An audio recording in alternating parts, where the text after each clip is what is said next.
কলকাতা ফুটবলে organised betting দেখা যাচ্ছে, এই ব্যাপারটা তোমাকে কতটা?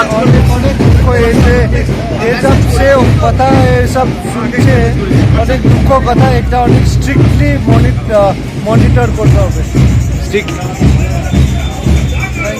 এটা তুমি কলকাতায় খেলে বড় হয়েছো, কলকাতা লিগ তোমাকে চিনিয়েছে গোটা দেশে, সেই লিগে এরকম হচ্ছে। এবং তাই জন্য আইএফএ কে অনেক স্ট্রিক্ট মনিটরিং করার, অ্যাকশন স্ট্রিক্ট, এবং চ্যানেল পার্টনার জড়িয়ে পড়ছে, অনেক অনেক স্ট্রিক্ট অ্যাকশন নিতে হবে। তোমার একাডেমিতে আছে? আমার একাডেমিতে আছে। কোন পজিশনে পেল? ও মিডফিল্ডে খেলছে। মিডফিল্ডে খেলছে, স্ট্রাইকার হচ্ছে না? মিডফিল্ডে খেলছে। অল ইন্ডিয়া কোনো টুর্নামেন্টের মধ্যে খেলেছে? ও খেলছে দিল্লি লেভেলে খেলছে, ও সব খেলছে, ও স্কুল লেভেলে, অল ইন্ডিয়া লেভেলে খেলছে। কি খবর জয়দা, ভালো আছেন? আমি তো ভালো আছি, কিন্তু আমরা ভালো নেই, দেশের ফুটবলই তো বন্ধ, তুমি কি বলবে?